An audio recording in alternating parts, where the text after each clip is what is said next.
Welcome back to the Tech Policy Grind.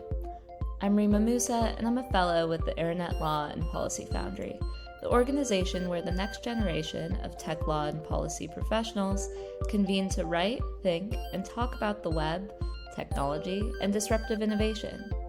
This is the Tech Policy Grind, the Foundry's podcast where we chat about what's going on in the world of tech policy. I've mentioned before that we recently brought on some new fellows to the Foundry's ranks. And I'm not biased at all, but they're some of the coolest people I've met in the space.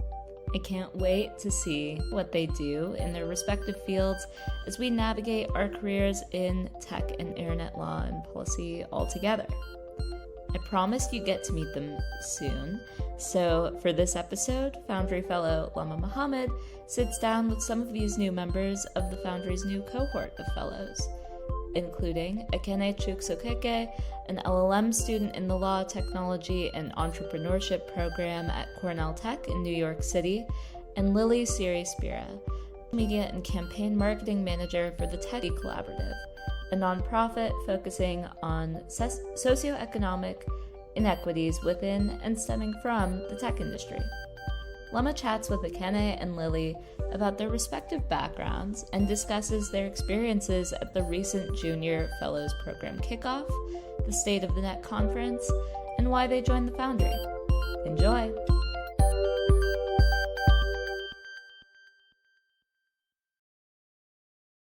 Hi, Ekene and Lily. Thank you so much for joining this week's episode of the Tech Policy Grind podcast. We are so excited to have you join us, not only on the show, but in our growing community of internet law and policy professionals. Here we are going to discuss your background, induction to the Foundry, experiencing State of the Net for the very first time, and more. So without further ado, let's dive in. Before we get into the meat of our discussion today, I want our listeners to get to know a little bit about you. Where do you currently work and or study? And outside of the Foundry, what does your day-to-day entail? Ekene, let's start with you. Hi, Lama. So I'm Ekene. I'm an intellectual property and privacy attorney from Nigeria. I practiced law there before I started my master's at Cornell Tech in law, technology, and entrepreneurship, which is kind of a mouthful. In my day-to-day life as a student, it's a lot of going to class, making notes, doing assignments, and also trying to catch up with people, sending emails, and meeting people over Zoom. Thanks. Lily, do you want to share about your background, where you work, what you do every day? Yeah, so hi.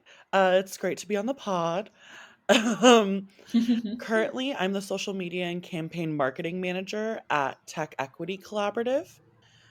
Tech Equity Collaborative is an organization that focuses on socioeconomic inequities, both within the tech industry and that result from the tech industry. And on a day-to-day basis, I'm doing research, I'm creating content like blogs and infographics and videos, and managing a lot of our comms projects.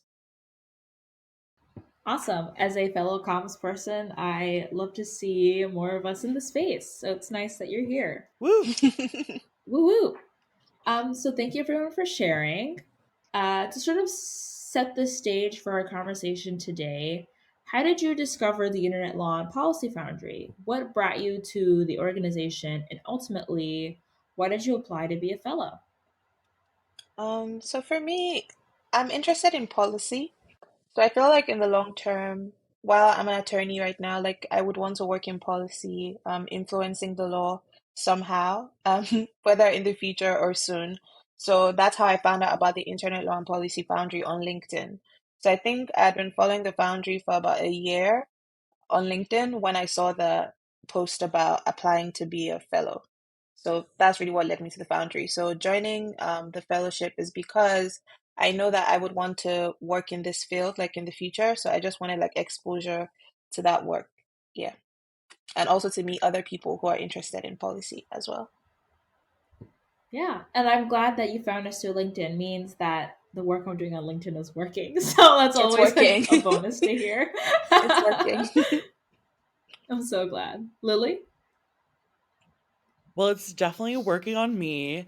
It worked on me. I mean, you worked on me Yay! because we met each other through All Tech is Absolutely. Human, and also through, oh gosh, I forget, the conference that we Ah, attended in New unfinished. York. Yes, Unfinished Live. We were both like next Hmm. gen Hmm. ambassadors for that. And so I met you there for the first time in person after having like encountered each other online before. And I saw you posting about the Foundry. And I was like, what? What is this? Like, let me check this out. Cause this girl is cool. I like what she Aw. does. And so like let's see what it's about. And I go on and I'm like, oh my gosh, this is what I need. Um I'm still in a place where I am trying to decide whether or not I want to go back to Right. school, whether or not I want to switch more into policy. And but I know that I'm really passionate about tech ethics, that I'm really passionate about issues around the internet, having been an open source Right. investigator before and a misinfo analyst. And so I was like, okay, this is a great opportunity to meet current people in the field and and figure out exactly what I want to be doing. And do some cool stuff along the Yeah, way. that's always a good vibe. I'm really glad that we did meet each other because All Tech is Human, for those who are listening don't know about it, is a fantastic community. They have a Slack group where Lily and I actually met, and you can interact with a whole community of people that are working within this space, looking to get into the space. And we do a lot of great stuff with them in the future, and they have great reports coming out. So definitely check them out. Unfinished is a new organization. They are looking to bring public interest to the technology space and do, I think, an annual conference in New York every year. So be sure to check it out. Promo aside, I was introduced to the Foundry just before the beginning of us entering a hybrid world. And so I'm really happy that our class was able to do an in person kickoff to welcome your cohort to our community. And I want to hear from each of you about your experience at the kickoff that was hosted at the Glen Echo Group, my wonderful office in DC, especially with, meeting everyone for the first time. Was it exactly what you expected? Was it more or less or something different that you wanted to see for next year? Just your general thoughts about that first day. I think the kickoff was a fantastic experience. I didn't have any expectations going into it because, we were all in the Slack group, a bunch of strangers at that point. So I hadn't like actually met anybody at the Foundry. I had talked to Dylan before, but then he wasn't even at the kickoff. So just after the kickoff, I was just really grateful that I went because it was great to like meet everyone in person. So I think that makes Slack a bit warmer and it's just easier to like interact with people and plan to meet up and stuff like that. So apart from the meeting each other, it was also a great introduction in terms of the learning content that was planned. About what the Foundry is about and the kinds of things that we'll get to work on while we're here. So I thought it was great. You guys did a fantastic job. It was definitely worth it. Yeah. Yeah, I honestly had no idea what to expect. I was like, "All right, I'll fly out to DC. I'll see what's up." Like I was just really excited. Especially after seeing everyone not only in class 4 but also in class 5, where I was like, "Oh my gosh, so many of the people that I'm going to be interacting with, everyone's so interesting. All right, let's fly out to DC. Let's do it." Um yeah, I mean, it was amazing meeting everyone for the first time. I think that that kind of like conference space, especially when you're Hmm. going in with a specific group of people, it can be Hmm. really overwhelming. Um, Absolutely, yeah. but I immediately, and I'm not just saying this, I liked everyone. I liked everyone. Aw. No, and I really did. And everyone was just so interesting and came with their own points of views. And it was a group in which it's just some of the least amount of social anxiety I've felt with like any group because I was like, everyone's just really cool. And even Mhm. though this is a professional thing, people aren't super competitive and cutthroat. Like Mhm, everyone's mhm, here mhm, to help and support each other. And it was a really good mhm, vibe. And I think mhm. class 4, your guys' class really helped create that vibe. Everyone was just Aw. so welcoming and warm. And plus Glen Echo, I loved the little swag we got from y'all, where it was like a bottle opener, and then I discovered later that it also is a charger. Charger, And I yes. freaked out. I freaked out. And it yeah, and it was yeah, it was great. I'm really glad. At the end of the first night, I forgot that y'all had not even seen each other because everyone was already like linking arms and laughing with each other. It was as if we had like known each other for the past couple of years. So it was really nice. And I think I'm excited about the prospect of our community growing, and y'all are really adding a special something to it. So I'm really excited for what's to come in these next 2 years. Going into depth about our first day together, we organized some fireside chats with Foundry alumni on different tech policy topics, including artificial intelligence, cybersecurity, content moderation, Section 230, and privacy. What was your favorite session, and was there anything notable that you learned from the discussions? Lily, do you want to start? Sure, yeah. I mean, I think for me, the Section 230 session was really, as a former open source investigator, as a former misinfo Mm-hmm. analyst, that one was really important to me. And also as someone who currently does online activism, who's a social media manager. Mm-hmm. And so it's extremely pertinent to what I do and what I have done and what I care about. Um, Plus we had great panelists, like Ash, for instance, completely. I just loved how candidly she talked about these issues, and it wasn't in this very stuffy technical way. It was in a way that was very accessible and interesting and engaging. Um, yeah, I mean, it just it just gave me a lot to think about, and I'm literally looking at my notes right now from that session where it's like I'm looking at like EU co-regulatory mechanisms and audits, and like how does the first amendment get involved? Like are these the right cases in terms of the current Supreme Court cases around Section 230? Mm-hmm. Algorithmic transparency and tension there. And so it's really yeah, I'm literally looking at my notes. It was so chock full of different things. Totally agree. And it's definitely the right time to be talking about content moderation in Section 230.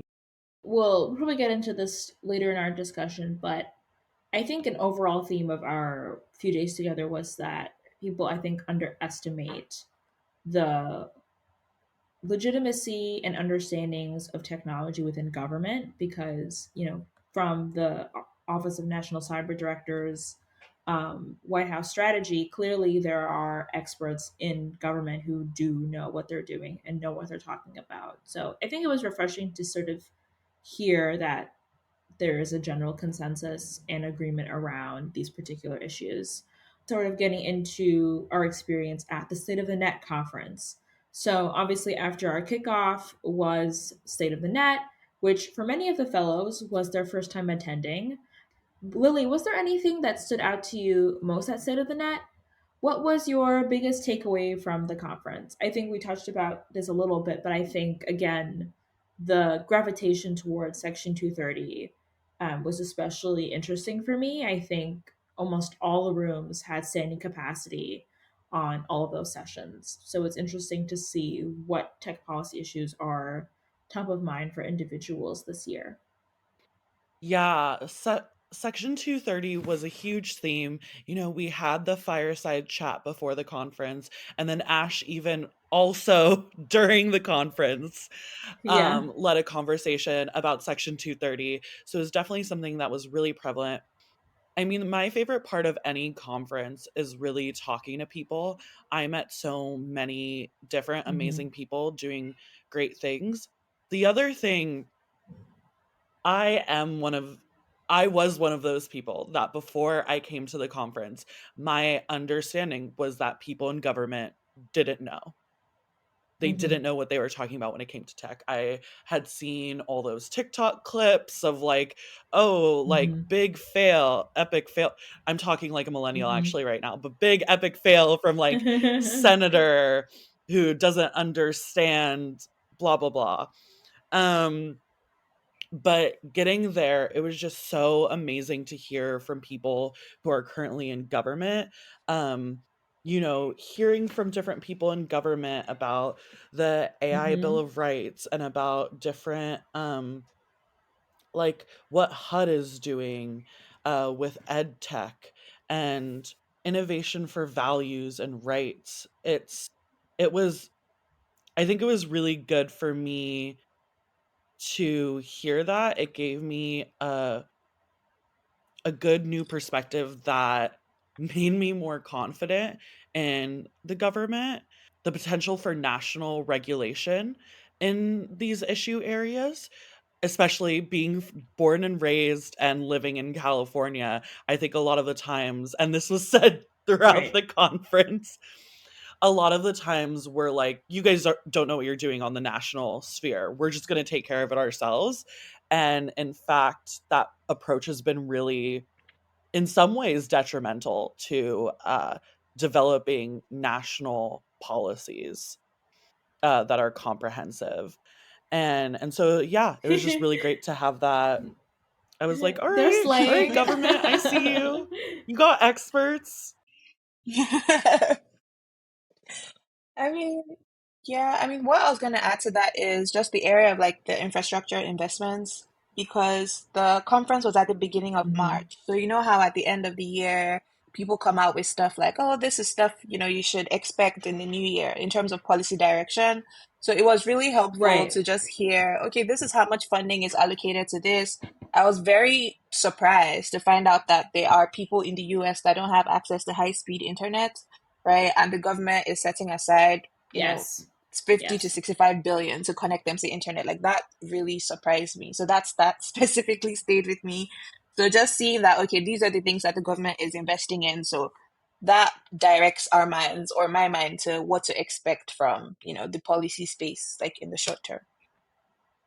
Yes. Agreed. I think you bring up a really important point because most of the time when we go to conferences like this, we tend to hear very high level academic theories in connection to technology issues. And we tend to forget that while those complex issues are really important, that there are communities in the United States, especially rural and tribal and poor communities, that don't have access to the internet. So we can't even begin to think about some of those more complex issues. And it's going to continue to be a number one priority before we can think about, the relationship between like data labor and Marxism. While it's important, but I think like reality is that many people can't even think about that before they can even get online. So thank you for bringing that up. Um, Yeah. But if you do ever want to talk about data labor and Marxism, I'm here. I too am here. It's a great topic. Um, So, while State of the Net covered a variety of topics, from generative AI to the future of streaming services, there is always room for improvement. Is there anything you'd like to see more of or differently next year? What do you think is your top of mind tech policy issue for this year? I know, Akenna, you said broadband access, but feel free to add on this one as well. I thought it's interesting that IP was absent at State of the Net Mm, because so much is mm, going on in IP. Everything that's going on with generative mm, AI, like it affects IP as mm. well. So the IP, Absolutely. yeah. So what is copyright going to look like with generative AI? And the Copyright Office has Right. been, they recently issued guidance on this. So that's a really exciting space, I think, right now. And it was like wildly absent. So at the next State of the Net, I definitely want to see IP policy covered. Yes, even I think I talked to Patrick Lynn, who's also a fellow in my class about this. But what does copyright look like with voice AI? Right, the future of music. He mentioned in our actual second last podcast episode that if we were to use voice AI of Taylor Swift and Beyonce, like that would be an absolute no. So, what kind of rights are upheld by different users based on voice, which I think would completely shift the music industry as a whole. But yeah, I think that's really interesting, and I'd be curious about that as well. Lily, do you have anything you'd like to add on what you like to see differently, or what a top of mind tech policy issue is for you this year? I mean, I was like the top of mind policy issue for me was around section 230. I was very satisfied by that. Uh if anything, I was like, um a lot of what I was trying to do at the conference though was attend sessions for things that I hadn't been thinking about, Okay. because uh I attended one of the section 230 chats, but aside from that, there are a lot of other issue areas that I just didn't know as much about. I've done like a little bit of research around data governance actually Mm. for an All Tech is Human paper, but I was like, Mm-hmm. all right, let's go sit down and actually like hear about it from other people. The only thing that I could see different is, of course, I always want to see more diverse voices coming in. You Right. know, like you said, when it comes to broadband, one of the biggest issues of broadband access in the United States is within indigenous communities, indigenous tribal communities. Right. And so it would have been great to hear from someone like from, Agreed. you know, especially because there are like, I mean, not to get too into the weeds, but if you want to talk about law, tribal law is really complicated.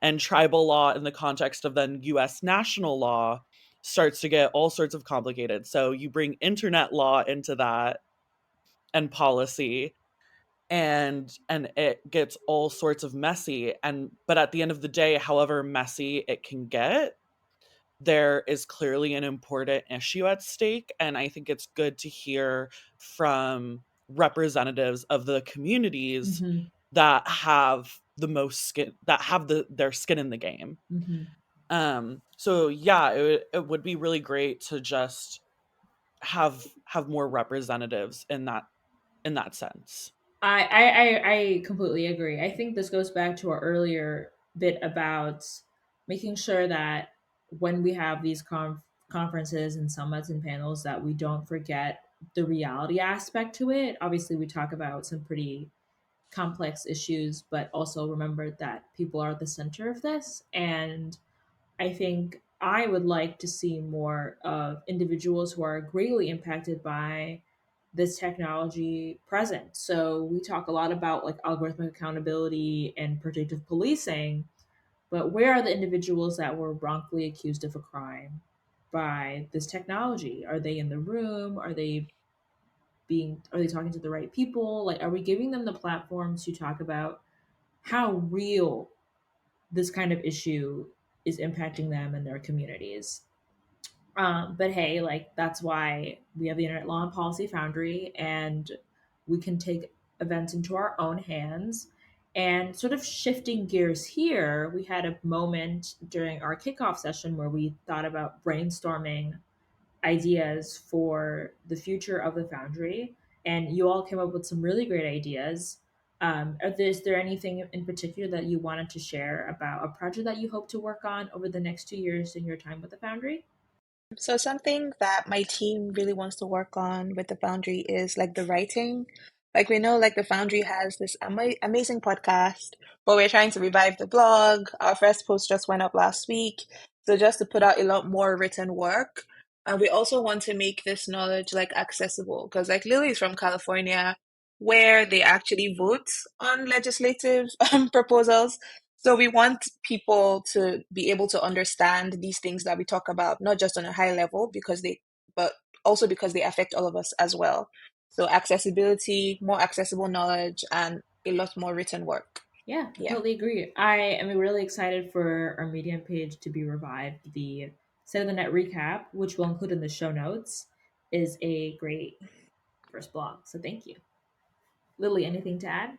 Yeah, I mean, one of the topics that I was talking to Ricky during the conference about a specific topic that we might want to do an event on, or an event series. We're still talking it out, of bringing together content moderators, open source investigators, activists, and then also policy experts, because these are all people who,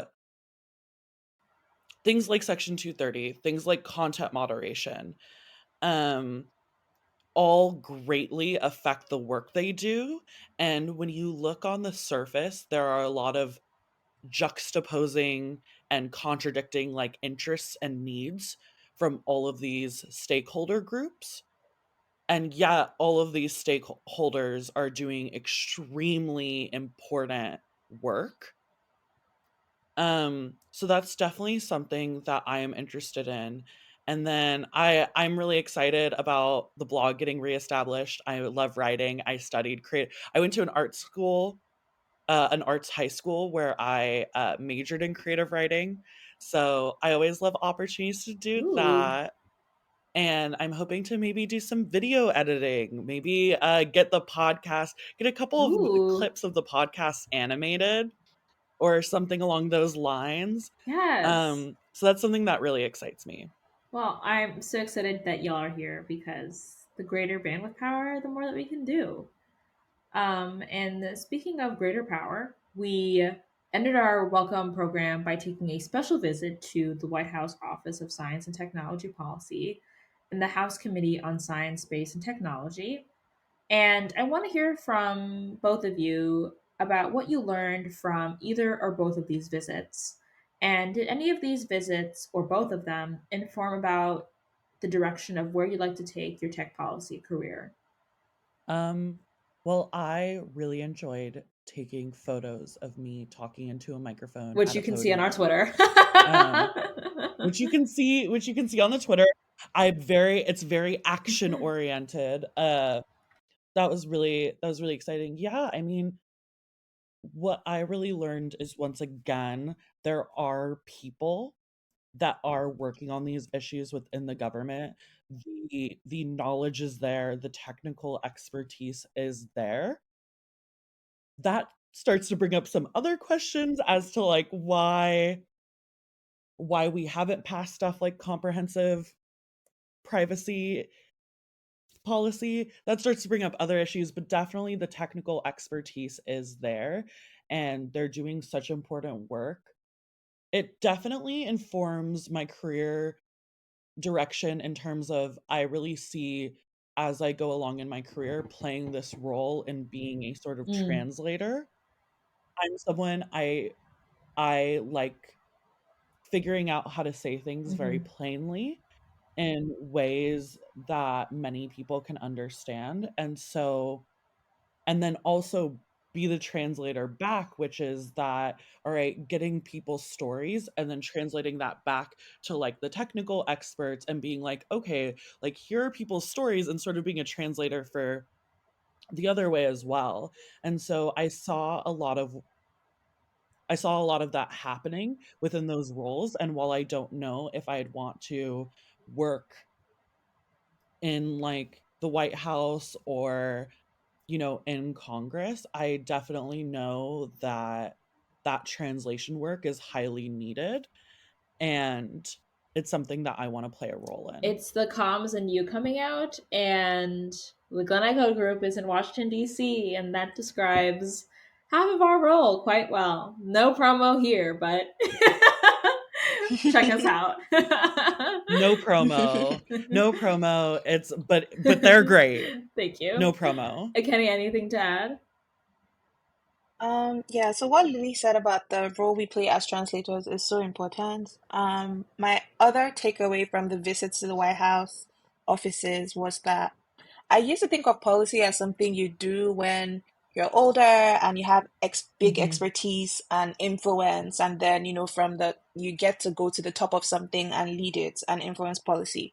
But then talking to them and learning about the different career paths, especially when we went to the house, the Rayburn building, we got to talk to the fellow there, talking about Mm-hmm. how he got into policy. So I found that interesting. So you really don't have to wait till you're at the end. There are ways to Mm-hmm. engage right now, Mm-hmm. through like the open technology, philanthropy, and stuff like that that they Mm-hmm. discuss. So that was very insightful, in terms of thinking about career paths. So I would say where policy was once super long term for me, it now seems more like it could be way shorter than that.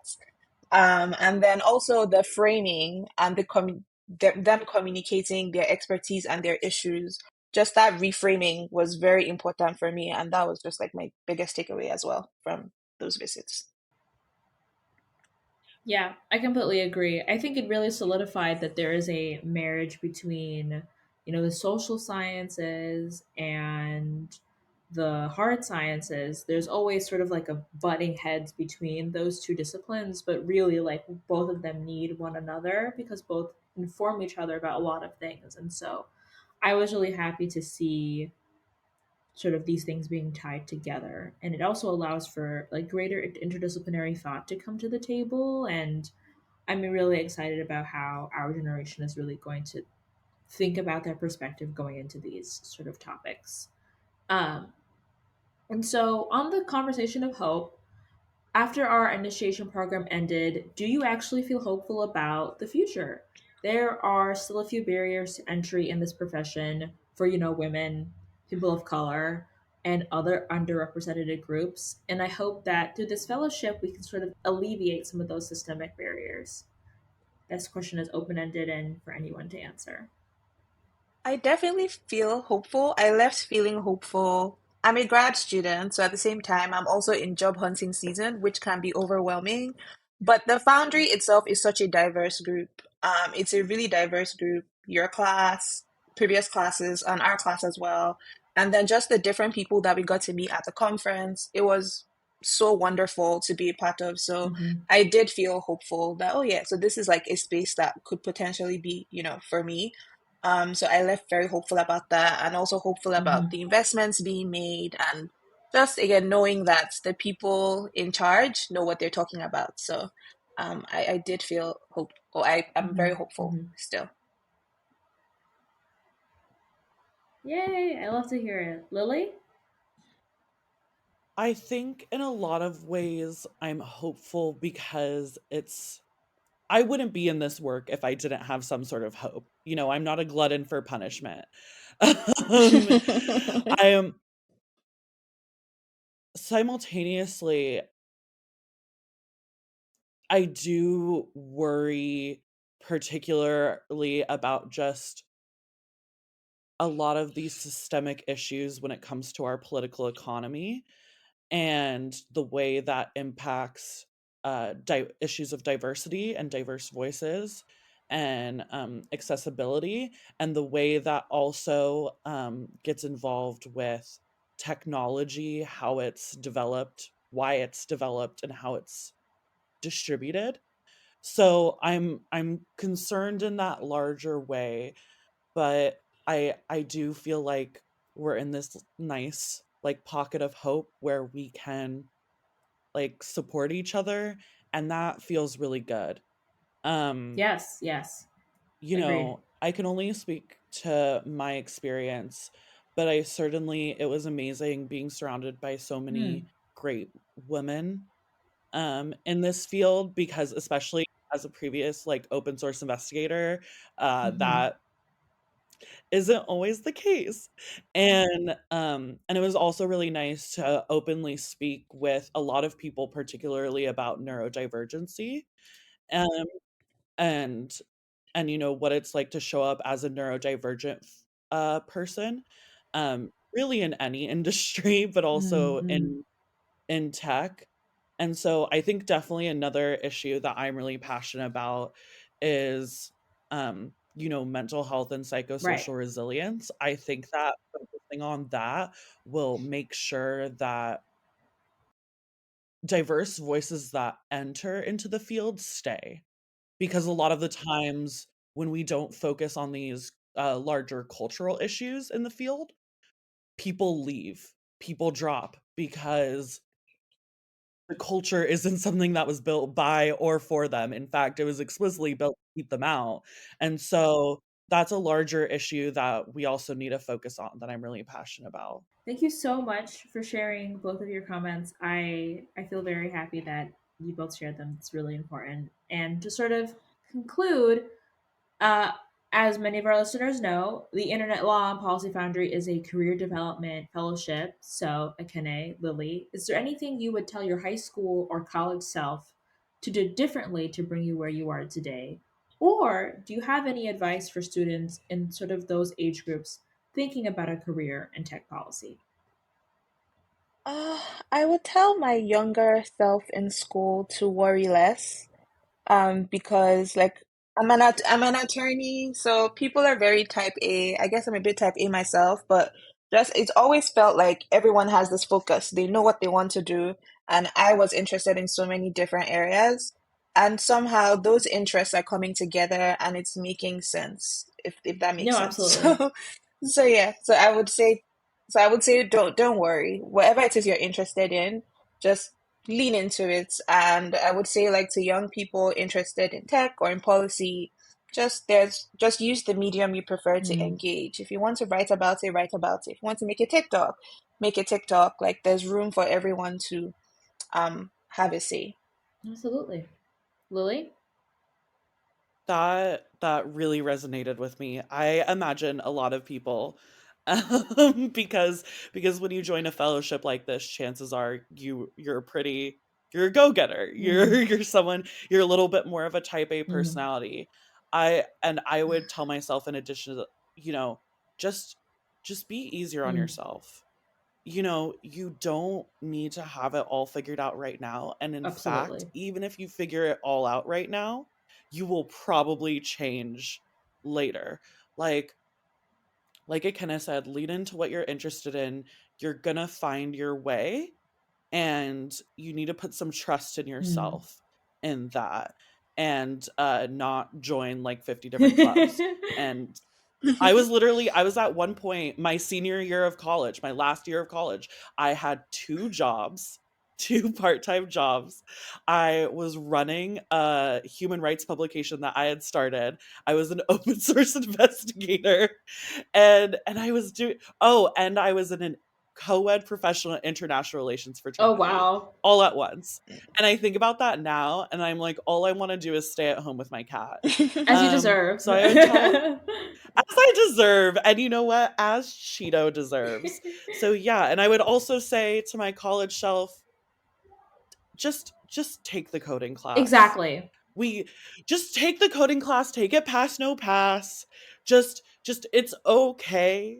And if I could go even farther back in time, I would go to my elementary school self and I'd be like, it's all right if you don't get things perfectly the first time.